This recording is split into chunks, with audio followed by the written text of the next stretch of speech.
Drop shipping ಅಲ್ಲಿ digital marketing ಅನ್ನೋದು ತುಂಬಾ ಇಂಪಾರ್ಟೆಂಟ್ ಆಗುತ್ತೆ. ಸೊ ಯಾಕಂತಂದ್ರೆ ನಮ್ಮ ಒಂದು ಡ್ರಾಪ್ ಶಿಪ್ಪಿಂಗ್ ಬಿಸ್ನೆಸ್ ನಡೆಯೋದೇ ಮಾರ್ಕೆಟಿಂಗ್ ಇಂದ. ಸೊ ಅದರಲ್ಲೂ ಡಿಜಿಟಲ್ ಮಾರ್ಕೆಟಿಂಗ್ ಇಂದ. ಹಾಗಂತಂದ್ರೆ ಇವತ್ತಿನ ಈ ವಿಡಿಯೋದಲ್ಲಿ ನಾವು ಡಿಜಿಟಲ್ ಮಾರ್ಕೆಟಿಂಗ್‌ಗೆ ಯಾವ ತರ ನಾವು ವರ್ಕ್ ಆಗುತ್ತೆ ನಮ್ಮ ಒಂದು ಡ್ರಾಪ್ ಶಿಪ್ಪಿಂಗ್‌ಗೆ. ಅದೇ ರೀತಿ ಏನೇನೆಲ್ಲ ಪ್ರೋಸೆಸ್ ಇರುತ್ತೆ ಅನ್ನೋದನ್ನ ನಾನು ನಿಮ್ಗೆ ಎಕ್ಸ್‌ಪ್ಲೇನ್ ಮಾಡ್ತಾ ಇದ್ದೀನಿ. ಸೊ ನಿಮಗೆ ಗೊತ್ತಿರುತ್ತೆ ಫೇಸ್‌ಬುಕ್ ಆಡ್ಸ್ ಒಂದು ಇದ್ರೆ ಸಾಕು ನಾವು ಫೇಸ್‌ಬುಕ್ ಆಡ್ಸ್ ಇಂದ ಅಂದ್ರೆ ಪ್ರಮೋಟ್ ಮಾಡ್ಬಿಟ್ಟು ನಾವು ಸೇಲ್ಸ್ ಅನ್ನ ತೆಗಿಬಹುದು ಅಂತ ಎಲ್ರೂ ಹೇಳ್ತಾರೆ. ಬಟ್ ಏನಂತಂದ್ರೆ ಅದಕ್ಕೂ ಮುಂಚೆ ತುಂಬಾ ಒಂದು ಪಾಯಿಂಟ್ಸ್‌ಗಳು ಬರುತ್ತೆ. ತುಂಬಾ ಒಂದು ವೇಗಳು ಬರುತ್ತೆ. ಸೊ ಅದನ್ನೆಲ್ಲ ನಾವು ಫಾಲೋ ಮಾಡ್ಲೇಬೇಕಾಗುತ್ತೆ. ಸೊ ಅದಷ್ಟೂನು ನಾನು ಈ ವಿಡಿಯೋದಲ್ಲಿ ನಿಮಗೆ ಎಕ್ಸ್‌ಪ್ಲೇನ್ ಮಾಡ್ತೀನಿ. ಒಂದೊಂದಾಗಿ ಎಕ್ಸ್‌ಪ್ಲೇನ್ ಮಾಡ್ತೀನಿ. ವಿಡಿಯೋನ ಕೊನೆವರೆಗೂ ನೋಡಿ. ಅದೇ ರೀತಿಯಾಗಿ ಲಾಸ್ಟಲ್ಲಿ ಕೆಲವೊಂದು ಪ್ಲಾಟ್‌ಫಾರ್ಮ್ ಮತ್ತೆ ಟೂಲ್ಸ್‌ಗಳ ಬಗ್ಗೆ ಹೇಳ್ತೀನಿ. ಅದು ತುಂಬಾ ಇಂಪಾರ್ಟೆಂಟ್ ಮತ್ತೆ ಡ್ರಾಪ್ ಶಿಪ್ಪಿಂಗ್ ಯಾರೆಲ್ಲ ಮಾಡ್ತಿದ್ದೀರಾ ಅವ್ರಿಗೆ ಯೂಸ್‌ಫುಲ್ ಆಗುತ್ತೆ.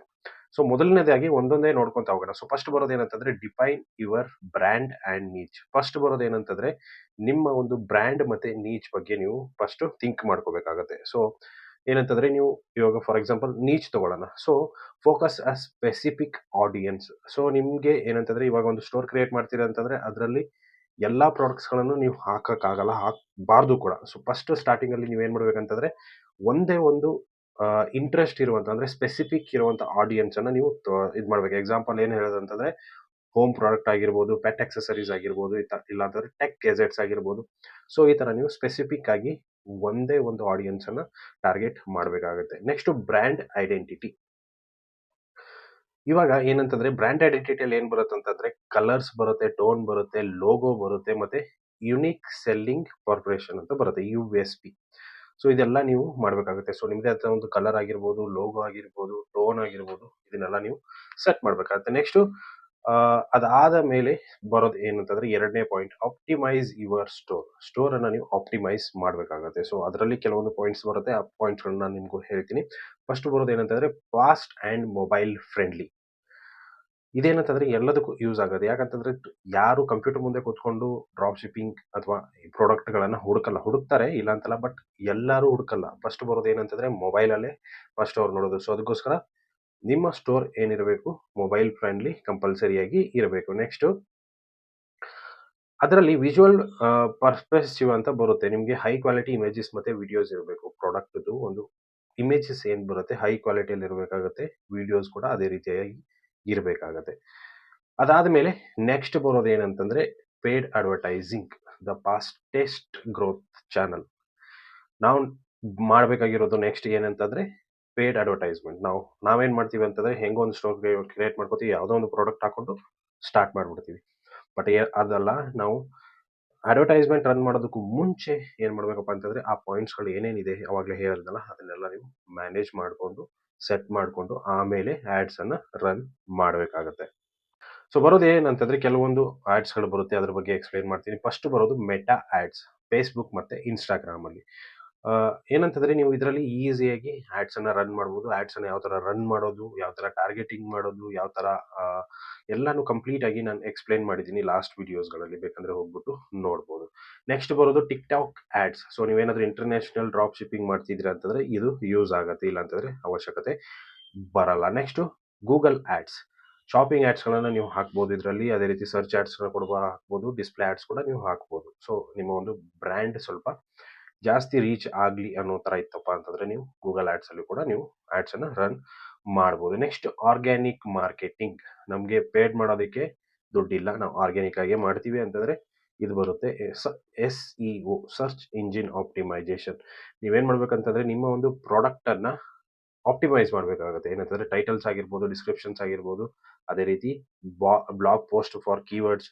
ಸೊ ಬ್ಲಾಗ್ ಪೋಸ್ಟ್‌ಗಳನ್ನು ನೀವು ಕೂಡ ಹಾಕ್ಬೋದು. ಅದ್ರಲ್ಲಿ ಹಾಕ್ಬಿಟ್ಟು ನೀವು ಪ್ರಾಡಕ್ಟ್ ಬಗ್ಗೆ ಕಂಪ್ಲೀಟ್ ಆಗಿ ಹಾಕಿದ್ರಿ ಅಂತಂದ್ರೆ ಅದ್ರಲ್ಲಿ ಕೀವರ್ಡ್ಸ್‌ಗಳನ್ನ ಇನ್ಕ್ಲೂಡ್ ಮಾಡಿದ್ರಿ ಅಂತಂದ್ರೆ ನಿಮ್ಗೆ ಯಾರಾದ್ರು ಸರ್ಚ್ ಮಾಡಿದಾಗ 100% ಸರ್ಚ್ ರಿಸಲ್ಟ್ಸ್ ಅಲ್ಲಿ ಬರುತ್ತೆ.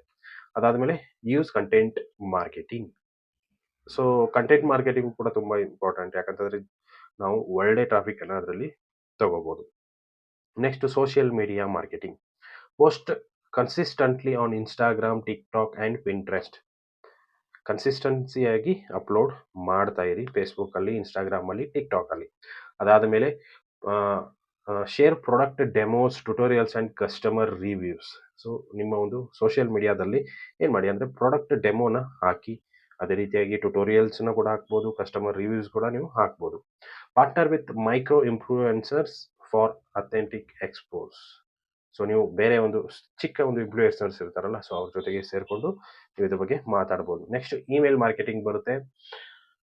ಇಮೇಲ್ ಮಾರ್ಕೆಟಿಂಗಲ್ಲಿ ನೀವು ಒಂದು ಬೆಸ್ಟ್ ಅಂತಲೇ ಹೇಳ್ಬೋದು. ಯಾವುದೇ ಥರದ ಪ್ರಾಬ್ಲಮ್ ಇಲ್ಲ. ಫಸ್ಟು ಸ್ಟಾರ್ಟಿಂಗಲ್ಲಿ ನೀವು ಇಮೇಲ್ಸನ್ನು ಕಲೆಕ್ಟ್ ಮಾಡ್ಕೊಳ್ಳಿ. ನಿಮ್ಮ ಒಂದು ವಿಸಿಟರ್ಸ್ ಹತ್ರ ಆಗಿರ್ಬೋದು, ಅಥವಾ ನಿಮ್ಮ ಏನು ವೆಬ್ಸೈಟ್ ವಿಸಿಟ್ ಮಾಡ್ತಾರಲ್ಲ ಅವ್ರ ಹತ್ರ ಇಮೇಲ್ಸನ್ನು ಕಲೆಕ್ಟ್ ಮಾಡ್ಕೊಳ್ಳಿ. ಇಲ್ಲ ಅಂತಂದರೆ ನಿಮ್ಮ ವೆಬ್ಸೈಟಲ್ಲಿ ಏನು ಬೈ ಮಾಡಿರ್ತಾರೆ ನೋಡಿ, ಪರ್ಚೇಸ್ ಮಾಡಿರ್ತಾರೆ, ಅವರ ಇಮೇಲ್ಸನ್ನು ಕಲೆಕ್ಟ್ ಮಾಡ್ಕೊಳ್ಳಿ. ಆಮೇಲೆ ಕಲೆಕ್ಟ್ ಮಾಡ್ಕೊಂಡು ಆದಮೇಲೆ ನಿಮ್ಮ ಹತ್ರ ಯಾವುದಾದ್ರು ಟ್ರೆಂಡಿಂಗ್ ಪ್ರಾಡಕ್ಟ್ ಬಂತಂತಂದರೆ ಅದನ್ನು ಪ್ರಾಡಕ್ಟನ್ನು ಮೇಲ್ ಮಾಡಿ. ಸೊ ಸಿಂಪಲ್ ಆಗಿ ಅವ್ರಿಗೆ ಇಷ್ಟ ಆಯ್ತು ಅಂದ್ರೆ 100% ಆಗಿ ಪರ್ಚೇಸ್ ಮಾಡೇ ಮಾಡ್ತಾರೆ. ಸೊ ಇದೆಲ್ಲ ಬರುತ್ತೆ.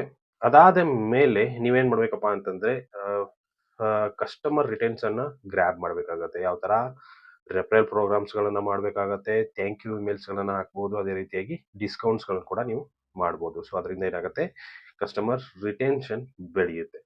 ಅದಾದ ಮೇಲೆ ನೀವು ಬೋನಸ್ ಪಾಯಿಂಟ್ಸ್ಗಳಂತ ಹೇಳಿದೆ. ನಿಮಗೆ ಪ್ರಾಡಕ್ಟ್ ರಿಸರ್ಚ್ ಮಾಡಬೇಕಪ್ಪ ಅಂತಂದರೆ ಫಸ್ಟ್ ಪ್ರಾಡಕ್ಟ್ ಬರೋದು, ಅಂದರೆ ಫಸ್ಟ್ ಪ್ಲ್ಯಾಟ್ಫಾರ್ಮ್ ಬರೋದು, ಟೂಲ್ ಬರೋದು ಯಾವುದಪ್ಪ ಅಂತಂದರೆ ಮಿನಿಯಾ. ಅದೇ ರೀತಿಯಾಗಿ PP ಸ್ಪೈ ಅಂತ ಬರುತ್ತೆ. ಅದೇ ರೀತಿ dropship.io ಅಂತ ಬರುತ್ತೆ. ಈ 3 ಟೂಲಲ್ಲಿ ನೀವೇನು ಮಾಡ್ಬೋದಪ್ಪ ಅಂತಂದರೆ ಪ್ರಾಡಕ್ಟ್ಗಳನ್ನು ರಿಸರ್ಚ್ ಮಾಡ್ಕೋಬೋದು. ನೆಕ್ಸ್ಟ್ ಆ ಪ್ರಾಡಕ್ಟ್ಗೆ ಆ್ಯಡ್ ಕ್ರಿಯೇಷನ್ ಯಾವುದ್ರಲ್ಲಿ ಮಾಡ್ಬೋದು, ಕನ್ವಾ ಮಾಡ್ಬೋದು, ಕ್ಯಾಪ್ಕಟ್ ಮಾಡ್ಬೋದು, ಆ್ಯಡ್ ಕ್ರಿಯೇಟಿವ್ ಡಾಟ್ AI ಅದರಲ್ಲೂ ಕೂಡ ನೀವು ಮಾಡ್ಬೋದು.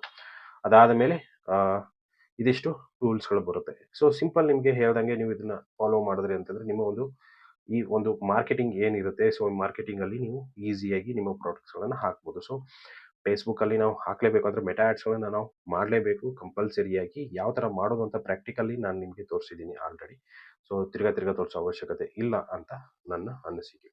ಇಷ್ಟು ಇವತ್ತಿನ ವಿಡಿಯೋ ಇಷ್ಟ ಆಗಿದೆ ಅಂದ್ಕೊಂಡಿದ್ದೀನಿ. ಇಷ್ಟ ಆಗಿದ್ರೆ ಲೈಕ್ ಮಾಡಿ, ಶೇರ್ ಮಾಡಿ, ಸಬ್ಸ್ಕ್ರೈಬ್ ಮಾಡೋದನ್ನು ಮರಿಬೇಡಿ. Thank you so much.